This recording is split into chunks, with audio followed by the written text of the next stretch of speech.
Rebonjour à ceux qui étaient déjà avec nous sur la session précédente et bonjour, bienvenue à ceux qui nous rejoignent à l'instant. Là, je suis avec Vincent Tavonekam qui va nous parler de l'IA dans les usines connectées, Industrie 4.0, etc., Edge Computing. Une petite anecdote sympa pour démarrer avec toi, Vincent. Tu me disais que, alors je le savais un petit peu parce qu'on se connaît depuis quelques temps, et tu me confirmais que cette nuit encore, tu as pas beaucoup dormi parce que tu ne dors pas beaucoup. T'aimerais bien, mais en fait, il y a tellement de choses passionnantes à apprendre que tu as du mal à trouver du temps pour ça. Tu me confirmes?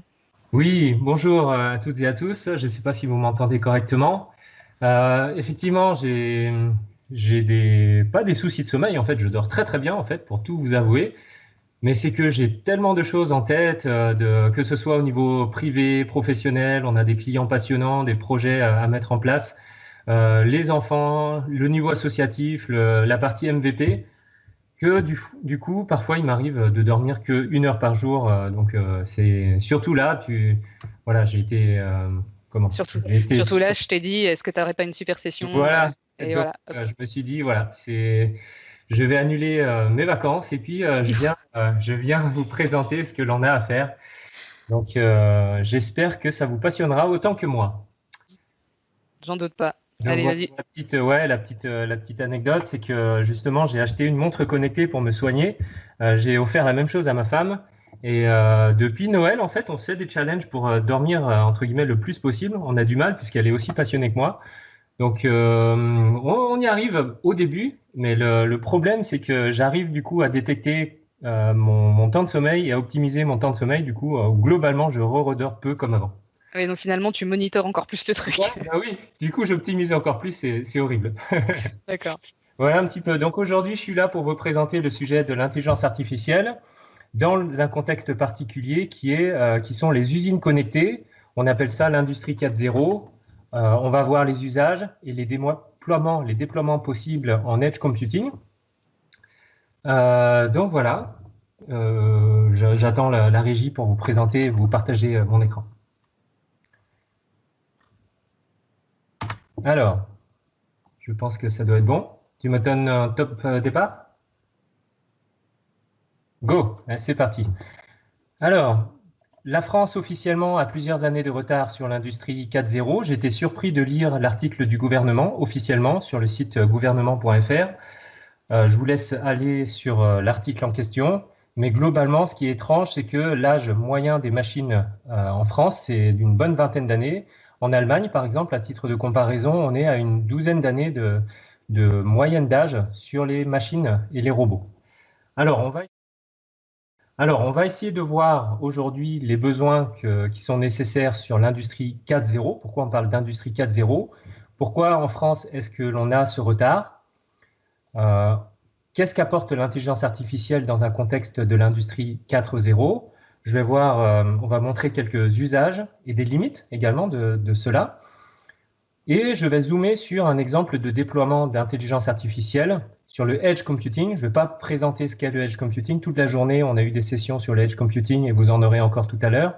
Je vais plutôt utiliser le edge computing et vous présenter ce que l'on peut faire au niveau de la reconnaissance visuelle des défauts. Voilà un petit peu le sommaire. Alors, ça c'était en 2020. Qu'est-ce qui se passait dans les années 70 au niveau entre guillemets, des industriels à l'époque du 3.0? C'est si on se met dans la peau d'un industriel, on se dit, tiens, en tant qu'industriel, je voudrais diminuer la charge mentale de mes opérateurs. Par exemple, certains opérateurs ont des manipulations complexes à réaliser pour assembler des batteries, il y a beaucoup de petites pièces, etc.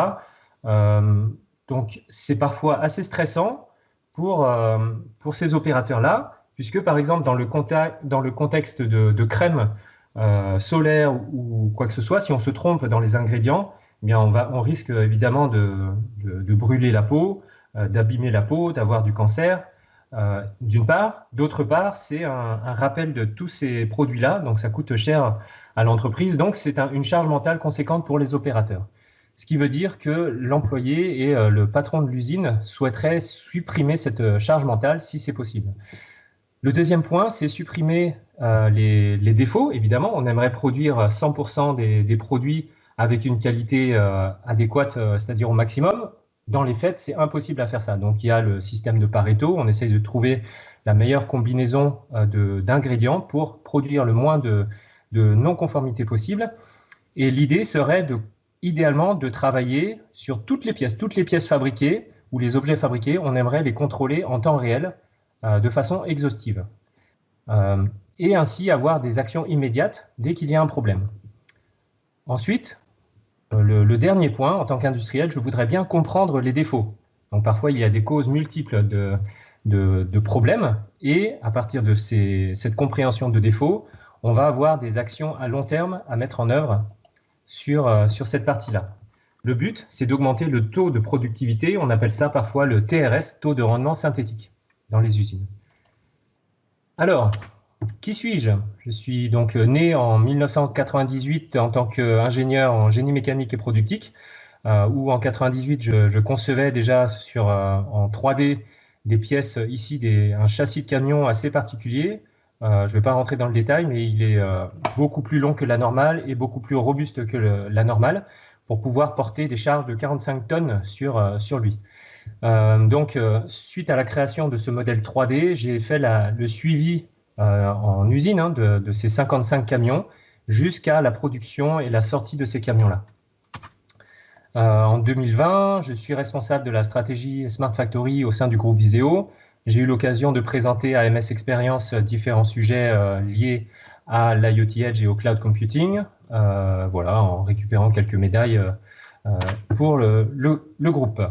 Alors, l'industrie 3.0, qu'est-ce que c'est? D'abord, si on se rappelle des temps modernes avec Charlie Chaplin, le but de cette période-là, c'est de produire en masse les pièces de façon identique. Ce sont exactement les mêmes pièces.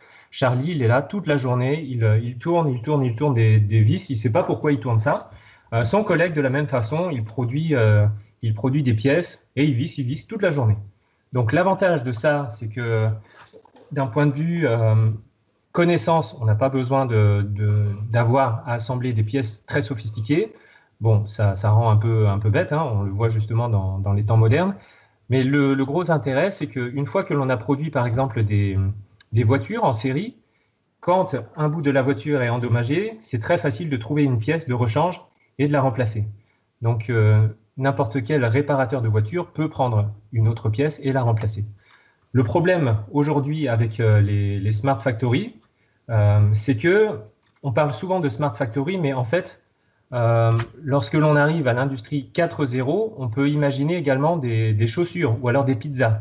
Parfois, on a la possibilité de commander des pizzas avec des ingrédients exactement sur mesure et il y a, entre guillemets, un robot qui fabrique ces pizzas, il l'enfourne, etc. De la même façon, les chaussures, les Nike par exemple, vous êtes capable de choisir exactement la forme, enfin la couleur du logo en rouge fluo, avec des semelles en vert fluo, avec ou pas l'option Nike Air, etc. Donc, ce qui veut dire que l'on a des pièces uniques ou quasiment uniques dans le monde. Sur des chaussures, ça va, c'est pas grave. Si elles sont endommagées, on les jette à la poubelle. Quand il s'agit d'ascenseurs, de voitures, c'est beaucoup plus compliqué. Ce qui veut dire que la partie formation, elle est complexe. Pour former des gens à fabriquer un ascenseur chaque ascenseur est unique, c'est compliqué. Alors, je vais reprendre l'exemple de Harley-Davidson que j'ai découvert chez SAP. Harley-Davidson, en fait, je ne savais pas, mais ils produisent des motos et chaque moto, toutes les motos sont uniques au monde. Par exemple, on a 250 000 motos fabriquées par an qui sont uniques au monde. Comment est-ce que Harley gérait cela auparavant? C'est que dans les usines, auparavant, on fabriquait les motos quasiment de façon identique et à la fin, à la sortie des usines, eh bien, il y a des opérateurs qui démontent des bouts de moto et ils les recostumisent par rapport aux besoins du client. Donc évidemment, il y a une perte d'efficacité, une perte de temps et d'argent. Malgré tout, ça satisfait le besoin du client, c'est-à-dire je veux ma moto unique au monde. L'idée de l'industrie 4.0, du coup, c'est d'avoir une forte connectivité entre la partie numérique, la partie 3D que l'on fabrique en Harley-Davidson en 3 dimensions, et la partie physique. Donc il y a une continuité numérique et physique à ce niveau-là. La forte connectivité, puisque la moto, une fois qu'elle est en production, Si on a un problème, on peut envoyer un expert à distance, entre guillemets. Donc l'expert se trouve aux États-Unis sur le site de Harley-Davidson. Et puis on a un opérateur qui peut intervenir sur la moto Harley en question et on sait exactement comment réparer la moto. Un autre point important, c'est comment est-ce que l'on apprend maintenant à assembler cette moto-là. Donc on va pouvoir apprendre au travers de tutoriels vraiment sur mesure. Je ne vais pas rentrer dans le détail, mais c'est terminé l'époque où on avait des tutoriaux et on avait 1000 pages de documents très précis. Maintenant, ce n'est pas possible d'éditer un document de 1000 pages, puisque 2 jours après, on doit tout jeter à la poubelle et refabriquer un autre document. Voilà un petit peu les problématiques, les enjeux. Alors, je vais à présent parler d'un cas de déploiement dans une usine française avec un déploiement d'Azure IoT Edge. Donc, on va voir ça avec de l'IA déployée dessus. Alors, tout le monde en parle. Je vais présenter un petit peu le fonctionnement d'une usine. Alors, l'usine en question, elle est assez sophistiquée. Il y a plusieurs usines en question. Je vais zoomer sur une sous-partie de l'usine, la partie qui concerne le fait de collecter des cartons ici, de les empiler, de les mettre sur une palette et puis d'envoyer tout ça. Alors, comment ça se passe? On a un robot ici, somme toute classique, hein, c'est un robot KUKA industriel, quasi indestructible, il tourne tout le temps, il ne se s'endommage jamais. Ce robot est contrôlé par des automates programmables. Donc, ces automates programmables-là sont là pour collecter des informations du robot, des tapis roulants, des moteurs, etc. Donc ça, c'est la collecte. Et elle restitue les informations au robot aussi pour lui dire ce qu'il faut faire. Ensuite, sur cette zone-là, on y reviendra en détail tout à l'heure, cette zone d'anomalie. Donc les cartons arrivent et il va y avoir 2 types de tri. Alors le tri de cartons correct ou pas correct, je vais le préciser tout à l'heure comment ça fonctionne. Ensuite, on a la partie, une fois que le robot a fait son travail, à savoir toute la journée, il empile des cartons sur des palettes, il envoie ces palettes sur une machine qui passe un film cellophane autour, et là, il y a un gros coup de tampon, paf, qui colle une étiquette à code barre, et puis la palette est récupérée par un opérateur sur son Fenwick, et l'opérateur scanne ça avec son lecteur laser à distance. Je ne pensais pas qu'on pouvait scanner aussi loin à distance. Une fois qu'il a scanné cela, eh bien, il va chercher une autre étiquette, étrangement, à côté de lui, à côté d'un ordinateur. Une autre étiquette est récupérée, il rescanne cette étiquette, il la colle sur la palette, et la palette peut partir pour être livrée chez des clients. Donc voici le use case que je vais présenter, et on va utiliser ce use case pour illustrer les différents scénarios tout à l'heure. Alors, hop, j'en suis à 14 minutes, je vais aller un petit peu plus vite. Pour montrer que le workflow de tout à l'heure, qui peut paraître simple, eh bien malgré tout, il est compliqué. Même si je l'ai simplifié ici en 7 étapes, je vais présenter rapidement ici les demandes d'ordre de fabrication du responsable de produit. Donc par rapport à ça, aujourd'hui, combien je dois produire de cartons, de produits, avec quel numéro. Donc ça, c'est un ordre de fabrication qui est envoyé à un ERP, par exemple, ici, dans notre cas, c'est SAP. L'ordre de fabrication est envoyé par fichier plat, donc au travers de FTP, sur un serveur. Ce serveur récupère ça, envoie ça aux automates programmables et aux robots. Ce robot, justement, pilote le fait d'empiler ces cartons, et quand c'est terminé, on reçoit, donc il y a un bras mécanique qui vient coller l'étiquette de code barre. Ce code barre, comme je vous disais, est scanné. On envoie ça à un autre serveur qui prévient SAP. SAP refabrique un autre code barre qui est scanné, etc., etc., etc. C'est très compliqué. On se dit, mais pourquoi? Puisque ça ralentit tout, pourquoi est-ce qu'on fait tout ça? C'est assez surprenant. Donc on est bouche bée face à tout ça. On se dit, mais pourquoi? Pourquoi on fait tout ça? Pourquoi imprimer autant d'étiquettes? Ça tue des arbres en permanence tous les jours, mais pourquoi est-ce qu'on fait ça? On va se dire, c'est peut-être pour la forte traçabilité. Pas que, c'est pas que pour ça. C'est fastidieux de rescanner toutes ces étiquettes-là. Pourquoi on ne fabrique pas juste un code barre point final et puis on met toutes les informations dessus? Pourquoi scanner et re-rescanner? Et si je veux rajouter de l'IA, puisque justement notre sujet c'est l'IA, quand on va rajouter des intelligences artificielles, mais je la mets où dans ce workflow assez compliqué? Donc, c'est pas facile, puisque si ça avait été facile, on aurait fait ça depuis 20 ans, depuis 10 ans. On va comprendre rapidement que les usines fonctionnent en silo. Tout est siloté, c'est-à-dire il y a SAP d'un côté, le robot de l'autre, le scanner de l'autre, les opérateurs d'un autre côté, les patrons des opérateurs dans un autre étage. Et il y a également l'ancienneté des logiciels, puisque comme les robots tournent 24 heures sur 24, 7 jours sur 7, on ne peut pas se dire, tiens, je vais changer le logiciel, je vais le mettre à jour. Windows 10, il se met à jour, si ça crache 5 minutes, c'est pas très grave. Non, on ne doit pas interrompre la production, c'est impossible. Également, il y a un silo, puisqu'il y a beaucoup de sécurité qui est en jeu. Donc, on ne peut pas juste déroger à la règle là. Il y a beaucoup de règles de sécurité, de firewall. Donc, SAP ne peut pas juste parler au robot comme ça. Donc, on commence à comprendre pourquoi on va tendre vers de l'industrie 4.0. Et du coup, on commence à être prêt pour un déploiement. Donc, et c'est là où je vais enchaîner, parce que le problème d'astronaute, eh bien, il faut quand même garder les pieds sur terre, et il y a des prérequis. Donc, les prérequis, c'est d'abord élaborer des procédures pour pouvoir déployer des smart factories avec de l'intelligence artificielle dans des usines. Donc, nous, on a passé quand même 4 ans à élaborer et à roder ces workflows. On a passé une bonne quinzaine de visites d'usines haut-tech, high-tech en France. Donc, certains de nos clients, ils ont les usines les plus modernes en France. Donc, on a eu de la chance de visiter ces usines-là, qu'elles soient parfois aéronautiques ou d'autres. On doit faire 4 ans, enfin parfois juste 1 an à 4 ans de partenariat avec des industriels clés, puisque Gartner rappelle qu'il n'y a aucun industriel qui peut gérer le sujet de la Smart Factory tout seul. Même les plus grands cabinets qu'on ne peut pas citer, ou qu'on peut citer d'ailleurs, si vous avez des questions, on peut les citer à la fin. Aucun industriel ne peut gérer un sujet de Smart Factory tout seul, c'est impossible. Le sujet est trop vaste. Donc, justement, également, en termes de prérequis, il faut quand même penser à s'amuser, se reposer, entre guillemets, en buvant quelques bières. Et surtout, ne pas réinventer la roue. Donc, ne pas réinventer la roue et faire des interviews de champions de l'industrie. En France, les champions, ça va être du Renault, par exemple, qui collecte en ce moment même, 24 heures sur 24, des données de 220 usines dans le monde qui sont remontées en temps réel. Donc là-dessus, on a pas mal d'avance par rapport à l'Allemagne, par exemple. Ça va être des champions comme du L'Oréal, Seb, Latécoère, Thales, Schneider, etc.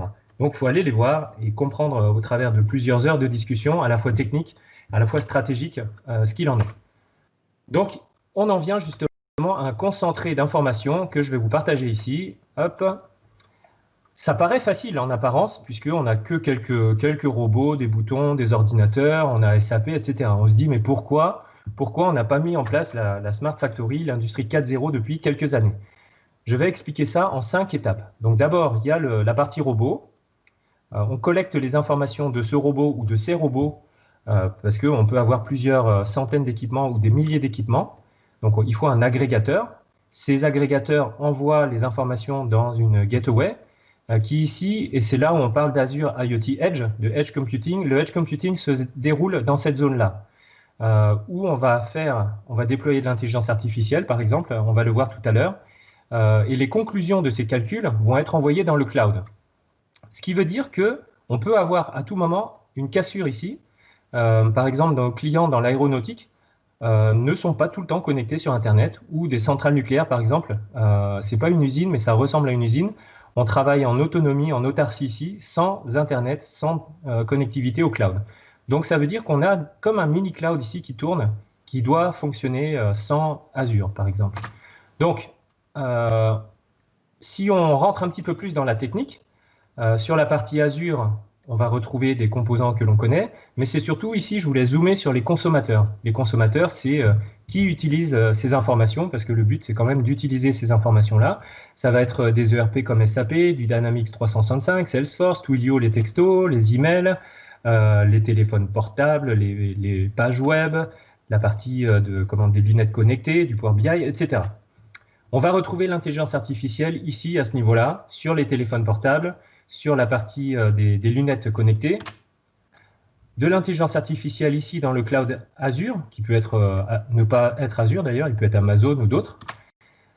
On retrouve de l'AI, donc de l'intelligence artificielle, dans la partie Edge Computing temps réel, directement à côté des automates programmables.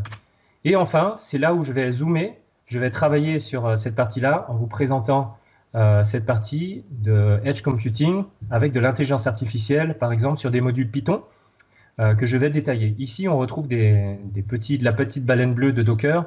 On va voir pourquoi au travers d'un déploiement que je vous présenterai. Alors, c'est pas si simple. Ce petit schéma que l'on a vu tout à l'heure, quand on le déploie dans une usine, il faut compter une bonne dizaine de personnes sur la saison 1 de l'épisode, qui représente à peu près 3 mois de travail, sans compter l'étape préparatoire des intelligences artificielles. La saison 2, on rajoute encore du monde. Au final, on est plus d'une bonne vingtaine de personnes pour réaliser ce type de projet. Donc, c'est pas facile du tout. Mais en tout cas, pour réussir ce type de projet, il faut s'entraîner encore et encore à décoller, atterrir, avoir des procédures rodées, puisque la technicité est assez importante. J'ai été ébahi par le grand écart qu'il faut faire entre les différentes technologies.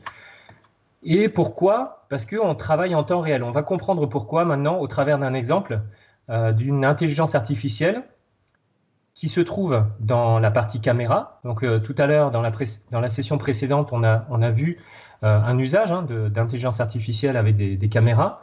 Là, on va utiliser la caméra pour entraîner des modèles pour détecter des défauts, par exemple, sur ce piston. Alors, le but, le use case, c'est détecter des défauts sur toutes les pièces en série et tout ça de façon quasi temps réel. Donc, pourquoi toutes les pièces? Parce qu'auparavant, on faisait des échantillonnages ponctuels, c'est-à-dire on prenait des pièces au hasard ponctuellement et on testait ces pièces-là manuellement. Donc, on prenait ces pièces.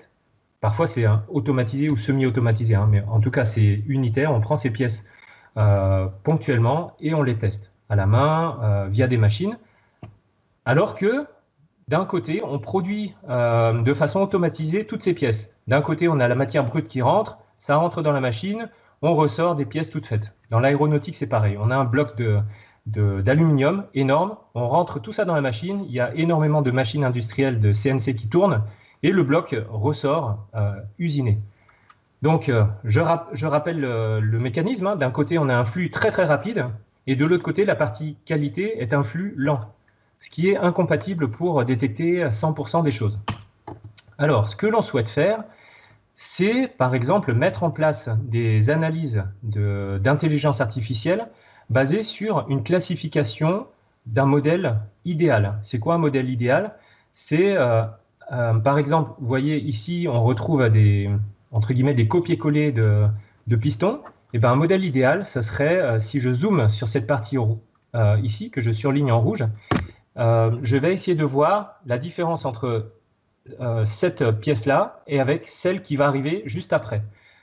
Et ça, je vais fournir une centaine de photos, juste une centaine de photos suffit pour trouver et fabriquer un modèle idéal. L'algorithme d'intelligence artificielle va fabriquer lui-même son modèle idéal. C'est assez pratique. Là où tout à l'heure, l'exemple précédent, la session précédente, c'est des milliers de photos. Ce que j'avais présenté également pour les isolateurs d'électricité, c'est plusieurs milliers de photos également, plus des détourages du tagging. Là, le modèle idéal ne se base que sur une bonne centaine d'images. L'inconvénient de ça, c'est que toutes les pièces doivent être positionnées exactement au même endroit, avec le même éclairage. Sinon, on va détecter des défauts, alors qu'il n'y en a pas. Donc, par rapport à ça, je vais expliquer en 2 mots, puisque je ne suis pas mathématicien comme mes collègues le sont, comment ça fonctionne. Donc, la data science, ce n'est pas magique. Si on essaye de se représenter ce modèle idéal, alors moi, je compare ça, je fais l'analogie avec le modèle 3D. Le modèle 3D, en fait, de ce piston, c'est une série de mathématiques que l'on peut visualiser ici en 3 dimensions, avec des triangles, des séries de Bézier. Mais en tout cas, si on fait l'analogie avec ce modèle idéal en IA, mais globalement, ce sont juste des coefficients mathématiques qui ne sont compréhensibles que de l'intelligence artificielle. Donc, le deuxième cas de figure, justement, je vous avais dit que j'allais zoomer sur la partie du tri des cartons. Le tri des cartons se fait en 2 temps. Pour détecter des défauts, on va trier ce carton, par exemple, sur la zone 1. il y a des lecteurs laser qui travaillent en temps réel. Donc les cartons vont être soit empilés, soit arrivés dans une zone de rejet grâce à des capteurs industriels haute fréquence. Et quand il y a des rejets ici, eh bien, on aimerait savoir et qualifier pourquoi on a ces rejets-là. Donc, les outils classiques, entre guillemets, d'industrie 4.0, de capteur 3.0 ne sont pas suffisants pour pouvoir qualifier finement les défauts. Donc, on va rajouter une caméra équipée d'une intelligence artificielle pour pouvoir qualifier, donc ça s'appelle la qualification des non-qualités, de la non-qualité, pour pouvoir faire en sorte d'alimenter une base de données et un data lake et comprendre les raisons de la non-qualité. Ça peut être lié, alors c'est assez surprenant ce qu'on arrive à faire pour faire parler les données. Ça peut être un carton un peu humide, parce que si c'est mis à pleuvoir pendant 2 semaines anormalement, on va croiser les données avec la météo, on va se dire oui, le carton est un peu plus mou. Quand on a imprimé comment on a imprimé dessus, eh bien le carton peut-être a été un petit peu ondulé. Peut-être que le carton est mal scotché, mal orienté, etc. Le fournisseur de carton, on peut retrouver quel est le fournisseur de carton ou d'encre de carton, etc. Ce qui, auparavant, c'était impossible. L'industrie 3.0, c'était juste oui-non, le carton est valable ou pas. La partie industrie 4.0 permet d'aller beaucoup plus loin dans la qualification de cette non-qualité. Donc j'espère que j'ai été clair, puisque c'est vraiment l'essence de pourquoi on déploie l'industrie 4.0. Donc, je vais aller un peu plus vite maintenant sur la partie des problèmes rencontrés. Il y a plusieurs catégories. J'essaye de lister un petit peu les problématiques. Les problématiques sont liées au hardware, puisque ce n'est pas comme un petit Raspberry Pi ou un PC classique. On a à gérer de la performance et le matériel doit tourner 24 heures sur 24, 7 jours sur 7. Certains, pour la petite blague, c'est que certains des matériels, je les prête à mes enfants, ils peuvent même sauter dessus. Tellement c'est incassable. Donc c'est du matériel très costaud, performant, ça coûte cher, c'est étanche, ça résiste aux vibrations, aux chocs, donc on ne peut pas prendre n'importe quoi. On doit faire attention aux interférences de lumière, de température. Parfois on a des usines qui sont isolées et la température peut monter jusqu'à 80 degrés. Les angles de prise de vue, comment on fixe les caméras également, tout ça rajoute des variables qui font que l'IA n'est pas si facile que ça à fabriquer. Les contraintes logicielles. Dans notre cas de figure, on travaille avec du Docker et du hardware, ce qui nous mène à utiliser du Linux avec du Docker. Or, les industriels sont très souvent sur du Windows. On peut également faire tout ça sous Windows, mais nous, on a beaucoup plus de facilité au niveau Docker et au niveau des accès des drivers sur du Linux. En parlant de drivers, justement, on a des contraintes. Les industriels qui fournissent, par exemple, ces caméras industrielles, Igor et moi, on a dû appeler l'Allemagne pour travailler sur les drivers en question, sur du Linux, parce que très peu de personnes utilisaient ces drivers-là. Et comme beaucoup côté Linux, on est pauvre, on est le parent pauvre. Là où sur du Windows, il y a des cinquantaines de fonctionnalités, sur Linux, on a beaucoup moins de fonctionnalités. Donc, c'est des contraintes logicielles que l'on rencontre très souvent quand on déploie tout ça. Ensuite, le temps global, évidemment, entre un proof of concept où en un jour, on peut faire un proof of concept, on est très loin de la réalité des mises en production. C'est plusieurs mois de travail. Voilà, donc vous prendrez le détail après. Vous pourrez lire le détail par la suite. Donc, quelques autres exemples d'intelligence artificielle. Attendez, je vais demander à faire moins de bruit à côté, puisque évidemment, on est confiné avec tout le monde. Alors, quelques exemples d'intelligence artificielle. On peut utiliser cela, évidemment, pour des drones, pas que dans les usines. On peut détecter des défauts au niveau des freins.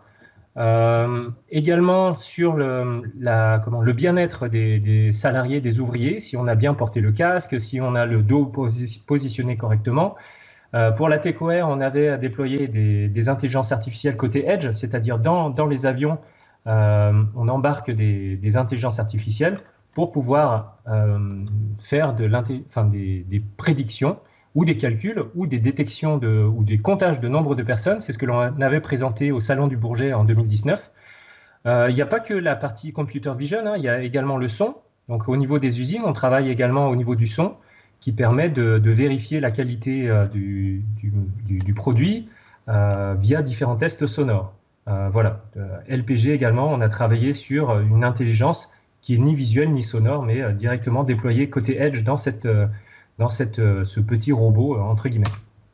Voilà un petit peu, j'en suis à 30 minutes. Je vais vous présenter un déploiement d'intelligence artificielle côté Edge Computing, IoT Edge Computing, avec le cycle de vie, comment on peut faire ça. Alors, d'un point de vue développeur, alors le détail, s'il vous plaît, le détail de côté développeur, on a évidemment le PC du développeur avec du Docker, ici. On a le container sur lequel on va retrouver, alors on va retrouver ici, si je zoome un petit peu, notre environnement Visual Studio avec deux choses. Le modèle en question que l'on a entraîné. Donc je vous épargne l'entraînement du modèle puisque toute la journée vous avez pu voir comment on entraînait les modèles. On a la partie prédiction, également ici le code Python. Donc à partir de cette partie-là, on va créer dans Azure ce que l'on appelle un container registry. Donc c'est en gros une base de données sur lesquelles on va stocker ces images Docker. Ensuite, on va tout simplement, entre guillemets, déployer nos containers dans Azure. Donc dans Visual Studio Code, c'est assez pratique. Il y a un environnement dédié pour pouvoir travailler rapidement. Donc cela étant réalisé côté du développeur, on va voir ce qui se passe dans l'usine maintenant. Et donc là, c'est ce que l'on est en train de faire en mode confiné, c'est-à-dire que nous, on a plusieurs développeurs dans l'équipe. Je ne vous cache pas que ce n'est pas facile du tout pour travailler en mode confiné et déployer dans les usines. Donc dans les usines, qu'est-ce que l'on a fait? Via la poste et le système même confiné, on arrive à envoyer du matériel industriel, même si, entre guillemets, il s'est perdu pendant plusieurs semaines. On arrive à le retrouver au bout d'un moment. On installe à distance tout ce qui est nécessaire au fonctionnement de ce matériel-là, à savoir du Ubuntu et surtout la partie ici que je vais présenter, la partie Azure IoT Edge.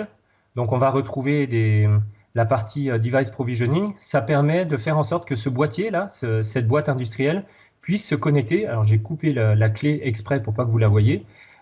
Puisse connecter cette boîte dans l'usine à la partie Azure. À quoi ça sert? Ça va faire en sorte que l'intelligence artificielle que l'on a déployée ici descende dans la boîte. Et puis, une fois qu'on est descendu dans la boîte, on va pouvoir utiliser toujours Visual Studio Code pour monitorer les containers Docker. Alors, est-ce que le container est opérationnel? Oui, non. On va pouvoir débugger à distance également. Donc, faire du start monitoring. Je vais essayer de zoomer ici. Donc, on peut débugger à distance et voir les messages qui circulent dans la partie IoT Edge qui est envoyée à Azure. Donc, ça permet tout ça de déployer à distance des intelligences artificielles. Donc, ce n'est pas le tout de déployer, il faut vérifier le déploiement du modèle et des détections. Donc là, on passe des heures avec des caméras industrielles qui coûtent une fortune, avec du matériel également, à détecter les objets, on vérifie, on ajuste tout ça. Très souvent, les premiers modèles ne fonctionnent pas du tout, donc il faut réentraîner les modèles pour trouver les modèles qui soient pertinents. Et puis, donc là, c'est là où tous les outils d'AutoML que l'on a présentés ces dernières semaines ou aujourd'hui, tout ce qui est AutoML, c'est-à-dire que ce sont une IA qui supervise d'autres IA pour pouvoir vérifier quels sont les modèles les plus performants. C'est là où ça va nous économiser des jours et des jours de travail. Donc là, le pauvre Artem, il avait à l'époque entraîné des modèles, on les a jetés à la poubelle, on recommence tout ça à fabriquer des modèles. Donc ce temps-là est bien précieux, donc est remplacé par de l'AutoML. Donc, sur la partie conclusion, du coup, j'ai accéléré, j'ai un peu plus de temps pour répondre à vos questions. Sur la partie conclusion, je vais présenter pourquoi c'est difficile de déployer ça, donc de déployer ces intelligences artificielles dans les usines, parce qu'il y a une double problématique. Déjà, travailler sur l'industrie 4.0, c'est une première problématique. Ensuite, travailler sur l'intelligence artificielle, c'est une deuxième problématique. Ce qui rajoute à la résistance au changement. On connaît, en France, on sait qu'au niveau du changement, on est assez réticent à tout changement. On a peur on craint les pertes d'emplois, donc à juste titre, hein, puisque forcément, si on remplace parfois ne serait-ce que les entraînements, les emplois au niveau d'Artem que l'on a vu tout à l'heure, si 80% de son travail est remplacé par de l'AutoML, il peut, en tout cas, je je sais que lui sera content de soulager de ces 80% de travail perdu et que ce travail pénible, fastidieux, soit remplacé par des robots. Certaines personnes, quand les tâches sont fastidieuses, seront contentes aussi. C'est vrai que parfois, on a une perte d'emploi. Cette perte d'emploi, elle est compensée par le fait également que, par exemple, il y a l'apparition des robots. Donc l'apparition des robots, il faut maintenir les robots, il faut créer ces robots. Donc il y a d'autres emplois qui se créent également. Alors il y a un risque réel et avéré de casser ce qui fonctionne. Donc actuellement, et nos industriels nous les rappellent, hein, quand on arrive dans des usines, ils nous disent, bah, écoutez, nous, ça fonctionne depuis 20 ans, 24 heures sur 24, 6 jours sur 7, parfois 7 jours sur 7. On ne peut pas changer les processus comme ça. Donc on peut ni mettre l'industrie 4.0 et encore moins la partie IA qui trône au-dessus. Donc ça, c'est difficile à réaliser. Donc ce qui veut dire que nous, on doit vraiment avoir des processus rodés pour déployer tout ça rapidement et convaincre rapidement sur de la prod. Ce n'est pas des proof of concept, parce que des proof of concept, ça fait depuis 10 ans que ces industriels voient défiler des gens qui présentent des proof of concept. On leur promet monts et merveilles, donnez-nous vos données, et puis après, on va vous prédire la panne de votre robot. Eux, ils nous regardent avec des grands yeux, mais ils nous disent, mais nos robots, comme ceux de Renault ou d'ailleurs, ils tournent 24 heures sur 24. Vous n'avez rien compris à notre problématique. Il n'y a pas de panne. Ce n'est pas ça que l'on cherche à avoir. Donc, ce n'est pas la peine de venir aspirer toutes nos données et faire un modèle qui trouve des pannes sur mon robot. J'ai pas de panne. Par contre, j'ai d'autres problématiques et c'est là où j'aimerais pouvoir discuter avec vous. Le dernier point, comme je le disais, c'est un petit peu au sommet de la montagne, on retrouve l'intelligence artificielle, puisque d'abord, il faut avant tout travailler sur la connectivité, et pour arriver à cette connectivité industrielle, il faut travailler sur le change management. On ne peut pas juste arriver dans l'usine et dire « Bon, monsieur, en 2 semaines, je vais vous connecter vos robots, tous vos robots, à un cloud Azure, et puis roulez jeunesse, ça fonctionne. » Donc, il y a des procédures très, très lourdes. Quand je dis très lourdes, pourquoi je dis ça? C'est que ça implique des changements également organisationnels, des retravails au niveau des lignes de fabrication. Des fois, on doit déplacer des postes de travail. Donc, c'est des centaines de milliers d'euros. Donc, on ne peut pas juste arriver comme ça et dire, écoutez, je vais juste vous connecter des choses. Ou alors, à l'inverse, je vous connecte des choses, mais en mode proof of concept. Du coup, ce n'est pas très utile. Oui, on arrivera en 1 semaine à faire des proof of concept, mais les vrais changements, c'est en profondeur. Le gros problème également, c'est que, je vais mettre le pointeur laser pour que vous puissiez suivre, ce sont les standards industriels. Alors, très souvent, le monde des nouvelles technologies, on fait fi de ces standards industriels, on déploie, on met du JavaScript, on met tout un tas de nouvelles technologies qui, on le sait, parfois sur 1 semaine, il y a 3 breaking changes différents et les DSI s'arrachent les cheveux. Dans les usines, ça ne marche pas du tout comme ça. Les standards industriels, ils sont là depuis 10 ans, 20 ans parfois. Nous, nous, côté nouvelles techno, hein, on doit travailler avec les anciennes technologies et ces standards qui sont opérationnels depuis 10 ans, depuis 20 ans. C'est un gros changement. Vous pouvez m'interroger là-dessus également, sur ces standards. Le fait de rajouter du cloud et un data lake, comme je le disais, on a des industriels qui travaillent pour, même si 5% de leur fabrication, par exemple, ne concerne que des avions de chasse, pour certaines pièces, eh bien, tout le système d'information doit être conforme pour être conforme au niveau militaire, c'est-à-dire en termes de confidentialité, en termes de sécurité, GDPR, etc. Ce qui veut dire qu'on ne peut pas juste arriver, mettre du cloud, aspirer tout dans un data lake et monitorer tout ça. Et enfin, une fois qu'on a enfin réussi à gravir à franchir tous les obstacles, on arrive au sommet de la montagne avec le data lake, et là, on arrive à faire de l'intelligence artificielle, que ce soit côté edge computing, comme je l'ai précisé là, ou côté cloud. Enfin, on travaille sur de l'intelligence artificielle. Donc, il s'écoule 1 an, 2 ans parfois, et ce qui veut dire que l'industriel qui avait prévu, par exemple, 50 millions d'euros, eh ben, il a tout utilisé pour y arriver, et il ne lui reste plus rien pour la partie intelligence artificielle. Donc, c'est un peu le parent pauvre de l'investissement, malheureusement, la partie intelligence artificielle, sauf, encore une fois, comme je vous dis, si on déploie des petites intelligences artificielles qui détectent des changements de pattern, c'est-à-dire des petites vibrations, Si le moteur change de type de vibration, OK, là, on lève une alerte. Ça, c'est des intelligences artificielles faciles à mettre en place. Des intelligences artificielles, comme on a vu tout à l'heure, qui nécessitent des entraînements, des data scientifiques, ce sont des opérations beaucoup plus lourdes.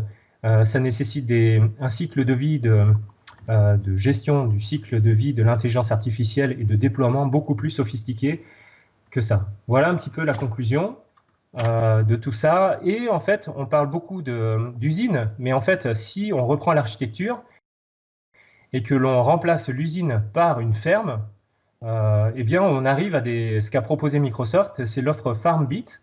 C'est une offre quasi clé en main pour pouvoir connecter des drones, connecter le fermier, l'arrosage des plantes, etc. et remonter ces informations dans le cloud Azure pour pouvoir prendre des décisions et aider le fermier à optimiser tout cela, tout comme on optimise les fermes. Voilà un petit peu, mon temps est écoulé, j'ai fait une bonne quarantaine de minutes, 41 minutes. Si vous avez quelques questions, j'ai des ressources complémentaires sur ce que j'avais réalisé sur des drones. Tenté aujourd'hui, j'espère que ça vous a plu. Je vais regarder les questions. Alors, oui. Vas-y Vincent. Oui, merci déjà. Merci beaucoup. Oui. Tu as respecté le temps, en plus c'est super.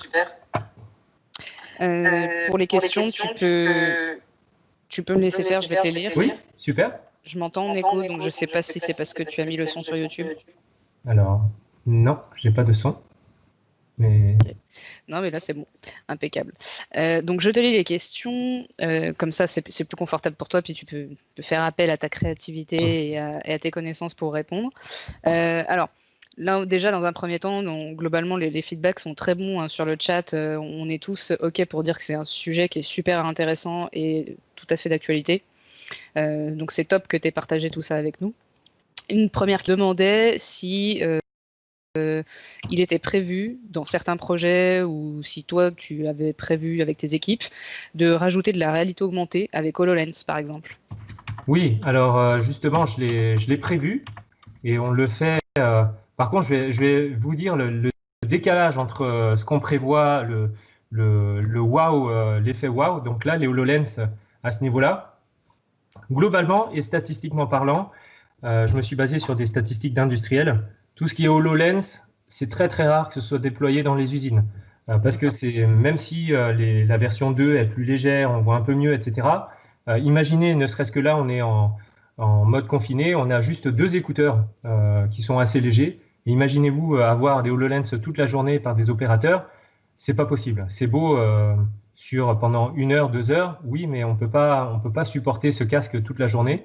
Donc, ça va être que sur des opérations ponctuelles de maintenance à distance. Donc, comme je l'avais précisé, oui, et pour de vrai, ça existe. Hein, c'est des cas de figure. Par contre, moi, je ne les ai jamais déployés en question parce que, voilà, comme je vous disais, ce sont vraiment d'abord, la priorité, c'est connecter. Alors, je vais retourner à Charlie Chaplin ici. Donc, la partie HoloLens, c'est un besoin. Par contre, la partie Remote Assist, c'est un besoin avéré. Ce n'est pas des HoloLens. Très souvent, c'est des lunettes beaucoup plus légères. Par contre, on réalise avec ces lunettes beaucoup plus légères, en gros, globalement, c'est comme si, globalement, on avait mis un crayon ici sur aussi léger que des lunettes, hein, donc ça ne dérange pas considérablement.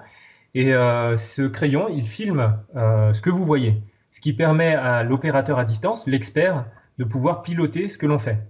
Alors ça sert également pour pouvoir réaliser des tutoriels. Maintenant, si je mets ces mêmes lunettes et que je me dis, voilà, je suis l'expert et je vais prendre, voici mon piston, je vais le retourner, je vais faire comme ci, comme ça, stop. Ensuite, deuxième opération, je vais mettre le stylo comme ça, stop. Et au bout d'un moment, quand j'ai fini de parler à ces lunettes, ces outils informatiques modernes, entre guillemets, peuvent générer des tutoriels qui sont mis à disposition très rapidement, du coup, puisqu'on a juste parlé, on a fait réellement de la véritable manipulation.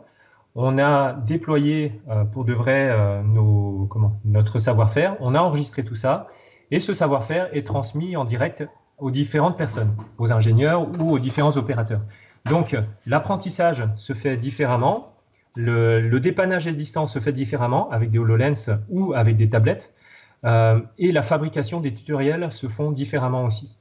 Voilà. Donc finalement, si je résume, je reformule, tu me dis si ça résume un peu ce que tu voulais Réalité dire. augmentée, Réalité pas, mais augmentée, HoloLens, ce serait pas encore assez pratique et pas encore possible. Donc avec un autre device, oui, oui, ou avec des tablettes. oui. Mais ok, Parce ça que, marche. enfin, le mot d'ordre des industriels, hein, quand on en parle, ils disent oui, mais je mets des HoloLens chez moi. À Renault, c'est ce qu'ils font, hein. Sauf que les patrons d'usine, ils vont dire, mais c'est ce qu'ils disent. Ils disent, mais elles vont pas durer 2 heures, ces HoloLens. 2 heures après, il n'y a plus d'HoloLens. Soit elles sont cassées, soit elles sont volées, même si on les attache. Enfin, quel est l'intérêt d'attacher des HoloLens avec un fil si on ne peut pas les utiliser? Donc concrètement, c'est peu pratique. Ça marche, les technologies sont là, ça fonctionne, mais plus dans les faits, dans les statistiques, c'est peu utilisé. Sauf si, justement, si toi, tu es l'expert à distance, tu mets des HoloLens à 2000, 3000 euros chez toi ou dans ton bureau, et là, tu dépannes à distance. À distance, la personne à distance, il a son téléphone classique, et puis là, il peut filmer. Et pour le coup, c'est vraiment bluffant. Donc, on a réalisé des projets de déploiement sur des téléphones. Les outils permettent de déployer très rapidement, même sur des iPhones, il n'y a pas besoin de passer par du store, etc. Ce sont des modèles qui sont déployés sur Internet, ce qui veut dire que l'iPhone va récupérer notre modèle sur Internet et on a le modèle 3D. Grâce à de l'IA, je parlais de l'IA sur le téléphone, donc le téléphone va détecter l'objet, il va dire « Ah, c'est la Harley Davidson XYZ ». On peut aider l'IA grâce à un code barre, donc c'est encore plus facile, mais l'IA est également capable de détecter la forme de l'ascenseur, du moteur, et détecter de quel modèle précis il s'agit.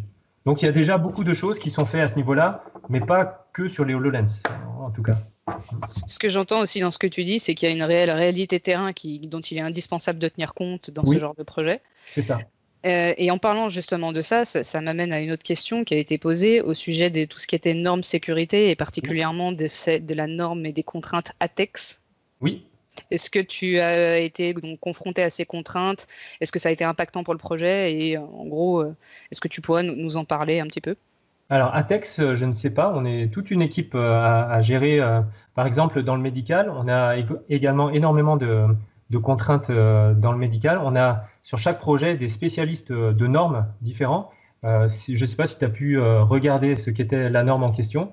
Alors là, les informations dans la question, hein, parce qu'on me disait, entre parenthèses, c'est une norme sécurité en industrie, dans les environnements dangereux, notamment, par exemple, pour tout ce qui est raffinerie de pétrole ou ce genre de choses.